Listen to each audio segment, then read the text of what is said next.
say there is no hope. You say you see no reason to each dream that the world would ever change. You say love is foolish to believe, 'cause there's always been someone crazy with an army or a knife to wake you from your daydream, to the fear back in your life. Look, if someone wrote a play just to glorify what's stronger than hate, would they not arrange the stage to look as if the hero came too late? He's almost in defeat. It's looking like the evil side will win, on the edge of every seat. The moment that the whole thing begins, it is love who makes them mortal. It's love who stacked these stones, and it's love who made the stage here. Although it looks like we're alone in this scene set in shadows, but the night is here to stay.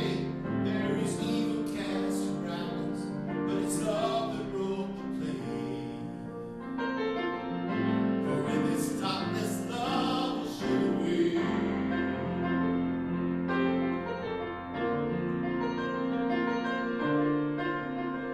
So now the stage is set. Feel your own heart beating in your chest. This world's not over yet. So we get up on our feet and do our best. We play against the fear. We play against the reasons not to try. We're playing for the tears, burning in the happy angel's eye. For it's love that makes the mortal, and it's love that stacked these stones, and it's love that made the stage here. Although it looks like we're alone in this scene set in shadows, and the night is here to stay. There is evil cast around us, but it's love that wrote the play. For in this darkness, love will show the way. Yes, love will show the way. Oh, show the way.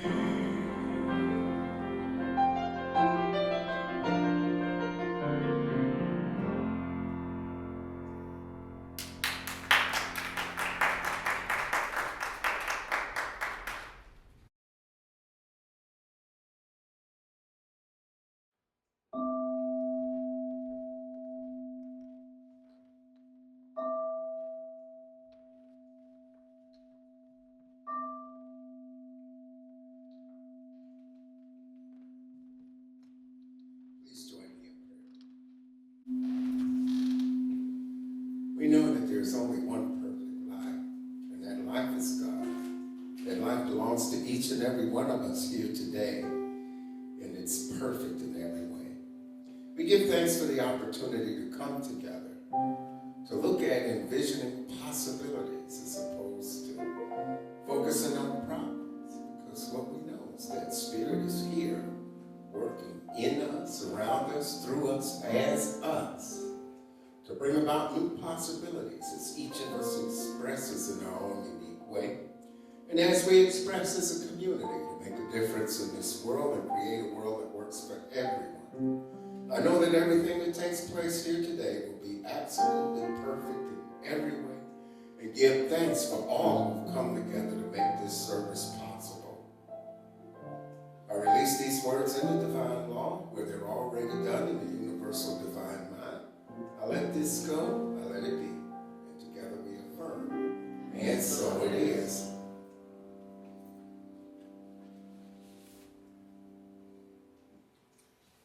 Our first words of inspiration are from Sean Ginwright, the author of this book, The Four Pivots, Reimagining Justice and Reimagining Ourselves. And he says, gaining perspective isn't a matter of being right or wrong, but rather it just means that we pull back and become curious about a possible bigger picture. From Diane Harmony, an attitude of gratitude is a key element in moving us to a state of receptivity. In that place of being receptive to our good, we move from perceived limitations into the passion of possibilities without attachment to how our good is manifested. From our founder, the Honorable Dr. Ernest Holmes, behind the individual is the universal, which has no limits. In this concept alone lies the possibility of eternal and endless expansion. Everyone is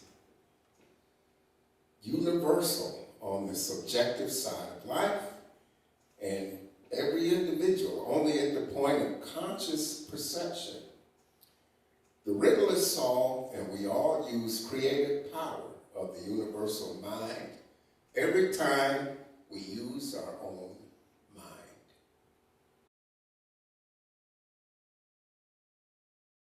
What a wonderful month it's been. We've been talking about the book, The Four Pivots. Reimagining justice and reimagining ourselves. And young Dr. David teed us up very well earlier in the month, because the first week we talked about awareness from the lens to the mirror, which is a reminder to me that everything begins on the inside. If I want to make a better world, or a world that works for everyone, the work begins on the inside. In week 2, we talked about moving from transactional to transformative relationships. It's really getting into that deeper meaning of what a relationship is about and how to show up in a relationship, being all the things that we want to have show up for us. And in the third week, he talked about hustle to flow. It's that balance between rest and action. And he gave an example of a sabbatical, how we take time to step back and renew and refresh so that we're in a better position to be of service to others. And relationships have to have some depth and weight to them. Not just a transaction, not just what can I take, but what can I give? Am I open to receiving in the proper way? So today we're going to talk a little bit about vision, from problem fixing to possibility creation, envisioning possibilities beyond problems. And we have a little bit of a comfort zone when it comes to problems, because we can see things that aren't quite the way we like them. And it just, sometimes we get relief out of just saying, this is what's wrong. And we find people that agree with us, and we sit down and we have a lot of talk about, oh, this is all wrong, and we can get into that, and we've got a clear understanding of what the problem is, and that's usually as far as we get a lot of times. And when we invest all our energy into the definition of the problem, and it's actually, there's a name for it. It's called problem loving. And problem loving really involves that definition and that clear understanding. I know exactly what's wrong here, and have an agreement with some people. Some people don't agree. But it doesn't solve the problem. And what happens is that we stifle our own creative flow by living in the depth of the problem. And we have a lot of power, as Dr. Ernest Holmes tells us. The conscious mind is superior to the subjective, and we may consciously use it. Great as the subconscious is, its tendency is set in motion by conscious thought. And it is this possibility that, in this possibility lies the path of freedom. The karmic law is not kismet. It is not fate, but cause and effect. It is a taskmaster to the unwise and a servant to the wise. Where does that wisdom come from? It comes from exploring ourselves, going into those depths, and imagining something that's bigger than we thought was possible. You know? We can get stuck in our own limitations, but what we're dealing with is a limitless, unbound power that comes from source. And that source is within each and every one of us. And we can tap into that. And according to our level of belief and our desire, we can get some things done. It's kind of scary to think bigger. But this is where faith and that trust and that power comes in. Grant Cardone, some of you may have heard of him as the 10X mentor, and he encourages people to think bigger. Aim for bigger targets that are beyond you, what's comfortable. Express fully as you're meant to express. So it's connecting with others, being seen, seeing others, that desire to improve, the desire to motivate, the desire to release what no longer serves you, to turn liabilities into assets. Spirit makes that possible for us. So when we're in that mental problem solving, sometimes it feels like we're fixing it because we sit down and we talk to people who agree with us. By the way, it's getting harder and harder, it seems like, to have conversations with people we disagree with. So where does the fix for that? Is there a remedy for that? And it starts with going within.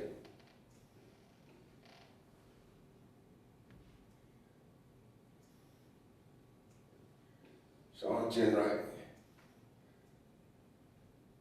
says that this pivot in our perspective means that we have to interrogate our mental models, question our assumptions, and ponder our meaning making about events that we see in the world. What's that view that I have of things? Where did my assumptions come from in the first place? And any way to build a relationship really involves understanding, particularly with people that we don't agree with. Where did that come from? Where did my assumptions come from? Are those things still serving me or not? And these are questions we have to ponder. It's always about going inside, and it's a journey of freedom. And what this journey of freedom is all about is going through things and coming down on the other side, not frozen by fear, even when it shows up. It's a lot harder to relate to people that we don't agree with. It's a lot harder to look at things from that different vision. That's why going inside and being in that mirror and understanding exactly how I got where I'm at. How did I get there? Is it still serving me? On the subject of problems, it's often easier for us to name, identify, discuss, or articulate problems than it is to imagine entirely new solutions.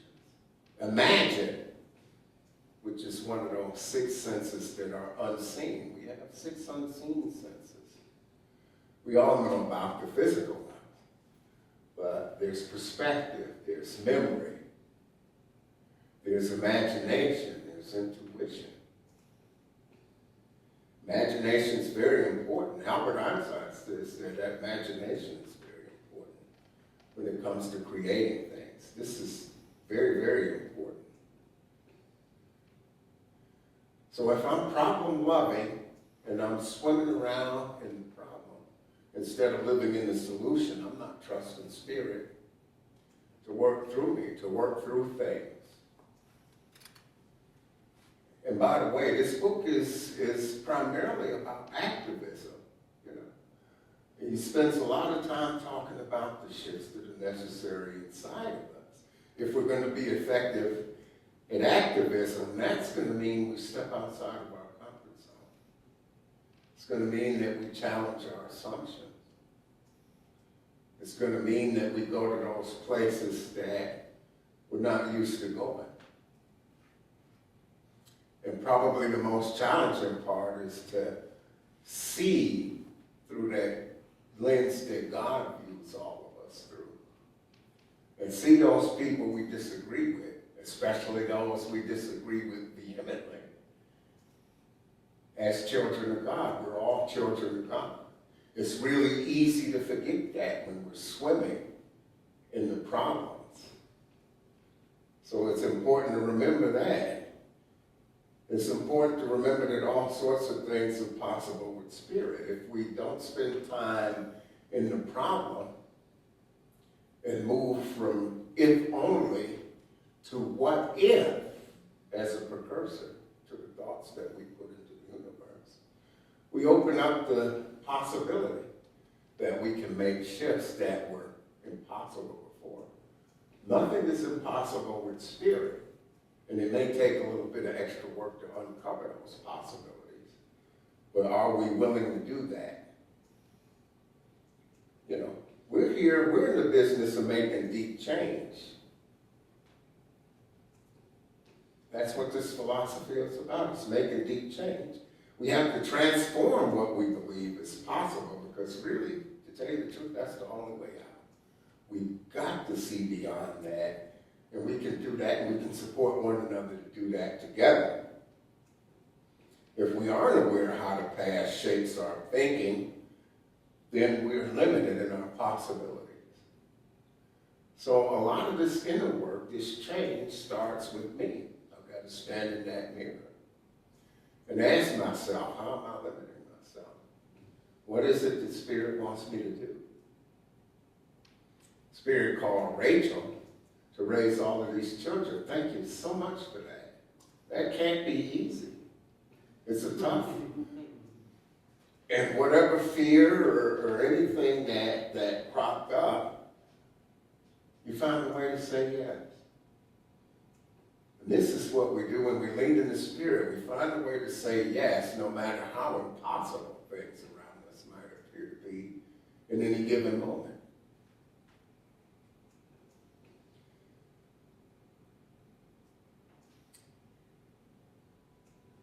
We want to see past the problems and design solutions.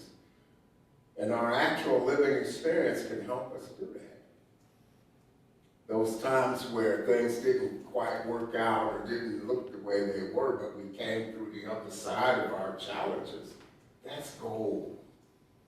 That's absolute gold, because those things give us clues as to what we can do, especially with Spirit at our side, and how we come through things, our own stories, where we came through things that looked impossible that we came through, can give us a clue of how to go about making positive changes for others.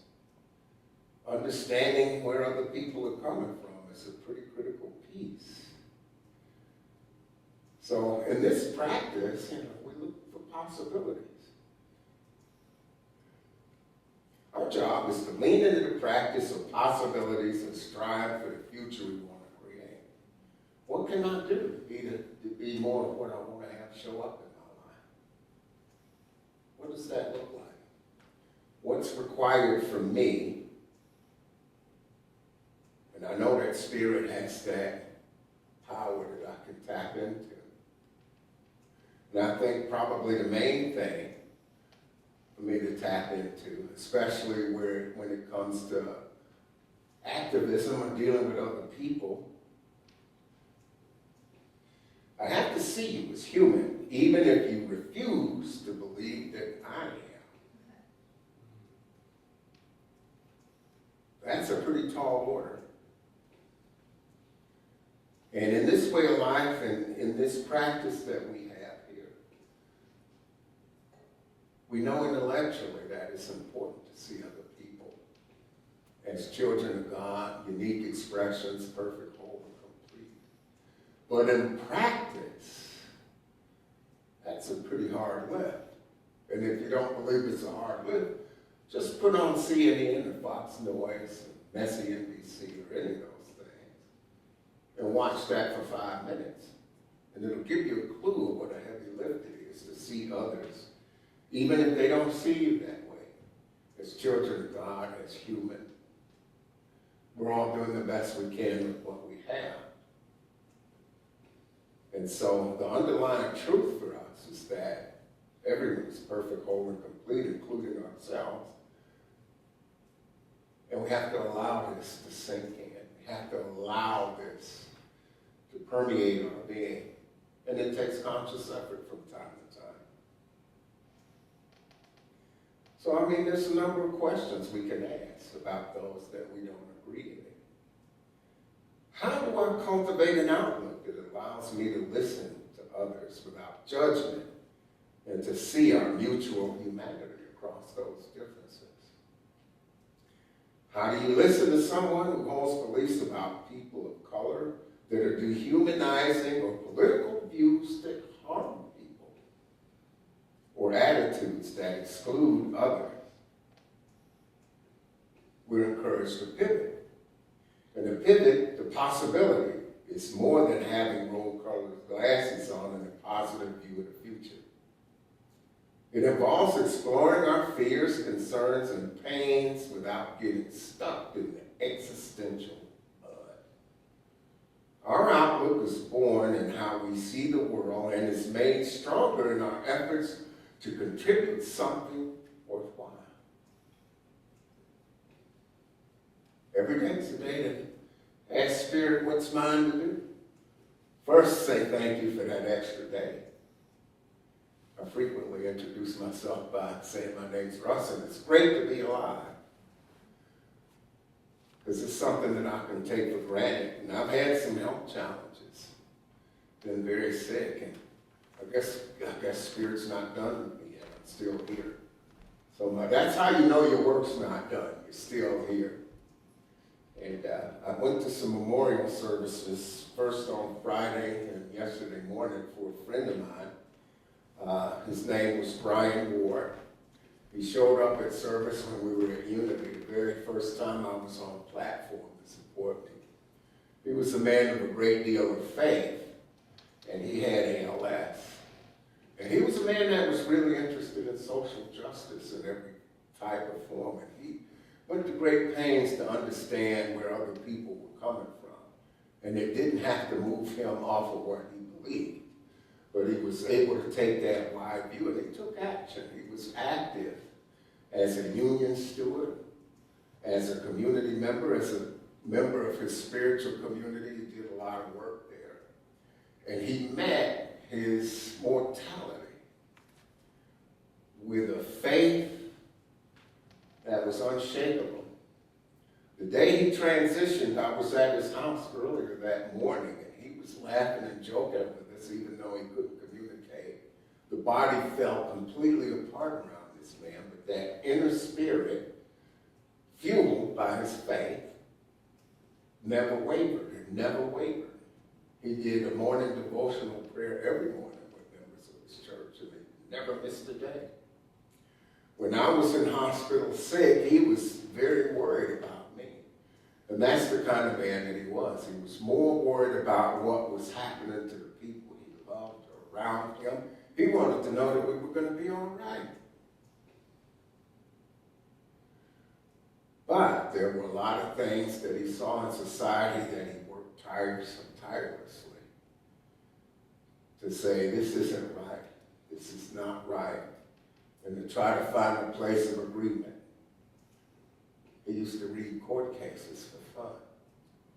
He had a graduate degree in mediation and conflict resolution. And he was about to step into ministry about the same time I was getting ready to start practitioner training. And when my life was really falling apart about 10 years ago, 9 years ago, I lost everything in bad business ventures and made a lot of bad decisions. And he told me, you know, everyth's an inside job, and when you raise your level of consciousness, everything around you just kind of takes care of itself. Took that to heart. Even though I didn't feel like I could do it, I took on the challenge of doing practitioner studies. I thought I'm probably not the best example of what a practitioner is. But Ernest Holmes says we're all practitioners. That means all you wonderful, beautiful folks out there, you're all practitioners too. And just to move through life, no matter what's taking place, he gave thanks for everything. Even his own diagnosis, he took care of a lot of things to make sure that he had his loved ones in a good position. But he was effective at doing the advocacy work and the community work because he was clear on who he was. He was very clear about his biases and his blind spots and acknowledged them all the time. And to face that shadow within that causes us to perform less than optimally from time to time, recognizing that our magnificence far outweighs those shadows when we face them, and that together we can do what we can't do alone.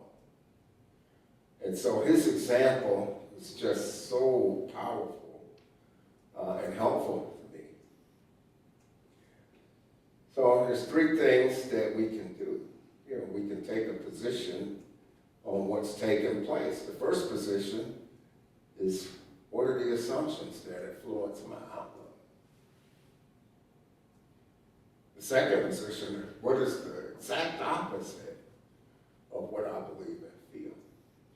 And it's that third position that's the tough one to live in. Let's look at both of them without judgment and without judgment, facing them. You don't have to have an opinion. Be aware of both of them. What are the merits of both of those? Is there a middle ground?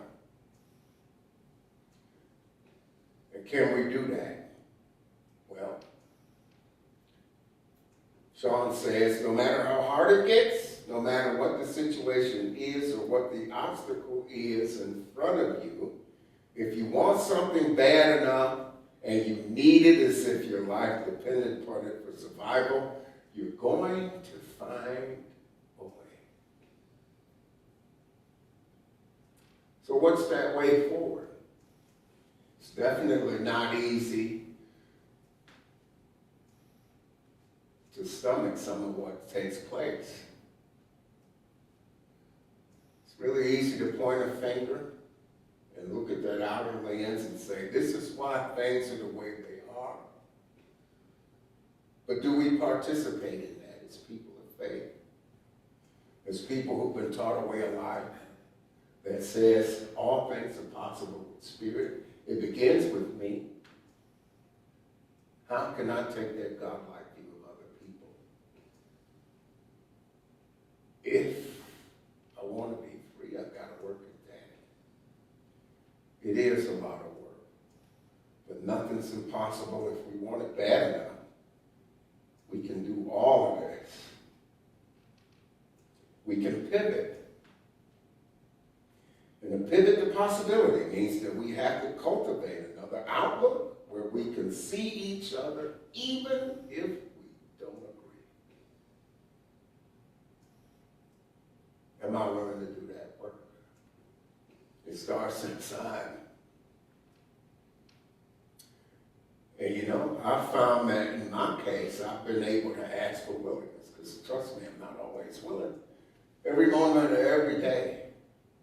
But if I ask Spirit for that willingness to step up and to give me the strength and the courage to face these things and to widen my view and accept other people as they are and allow Spirit to work through me, I'll be able to make that pivot when it's necessary. The only way that we'll ever completely fail is not to try to find another way. If we just give up on trying to find another way. Now, taking that middle of the road view, that's not easy, or just trying to see, doesn't mean I have to understand or like the other things that are being said or done. But accept that as choices. And that Spirit that works through us, that one life that belongs to each and every one of us, it loves me enough to let me make choices no matter how destructive they might be to me. That's a level of love that's unconditional and powerful, more powerful than any. So we can heal all of these wounds. There's a whole lot of stuff going on. But we can all look in the mirror and ask what's mine to do? How can I be a service to humanity? How can I be of love and service to those that are around me? What can I do to be just a little bit better so that I can make things just a little bit better for those who are around me? What can I do to be more loving, caring, and accepting of others? And if each and every person on planet Earth happened to take that same journey all at once, the things that are possible. But it starts in the mirror. Nobody can make a better or worse world for me faster than I can do it for myself. Surround yourself with other people of high levels of consciousness. Surround yourself with people in this room. People in this room are the type of people I want to surround myself with. They remind me who I am, warts and all, but that God still loves and cherishes me. So we always want to keep trying. So I want to leave you with 3 invitations to help see, to envision possibilities. The first is to get clarity on your own outlook on society. Examine those things, challenge those assumptions. Do they still serve me? Am I creating good or am I creating pain for myself and others by living it? Change your language to cultivate possibility. Not if only, but what if. Not but yes and. Changing that language is where it all begins. Especially the language that we use with ourselves. It's been my experience that I treat other people the way I treat myself. And I'm hoping that that's pretty good. Because the truth is, with that inner critic that Mickey mentioned, we say things to ourselves we never say to others in 1,000 years. So why not be kind to the person that you got to drag around with you every day, all day, 24/7? If we can be kind to ourselves, it's a lot easier to extend that kindness and that compassion to others, even if we don't agree with them. And finally, strive to see the humanity in those folks who we vehemently disagree with. I know that's heavy lifting, but with spirit, all things are possible. And I know you guys can do it. I've seen all of you do remarkable things. That's why I'm so grateful to be a part of this beautiful community. Please join me in prayer. We give thanks for every aspect of this life that we experience,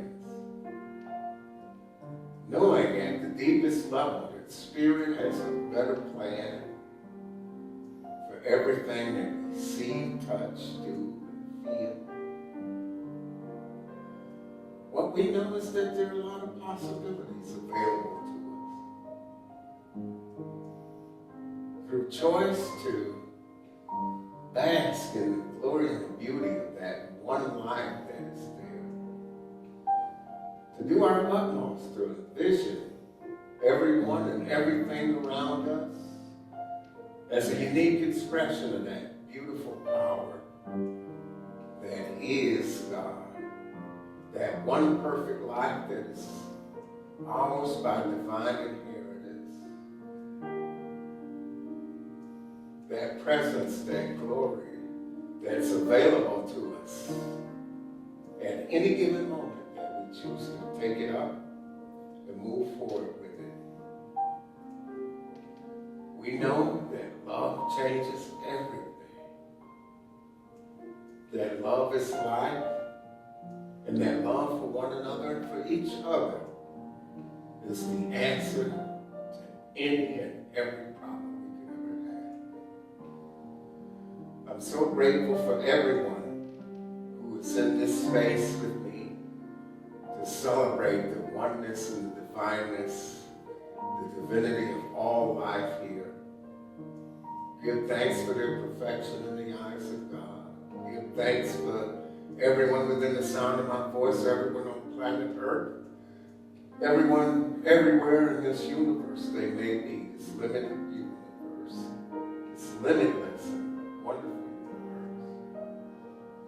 And release these words to that power that knows how to mold, make, shape, and create all the good there is, everywhere, all the time, in the knowledge that that good is here, right now, not later.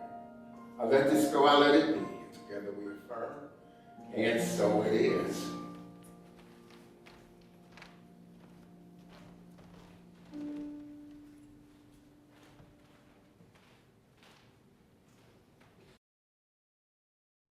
You turn the news on, you get your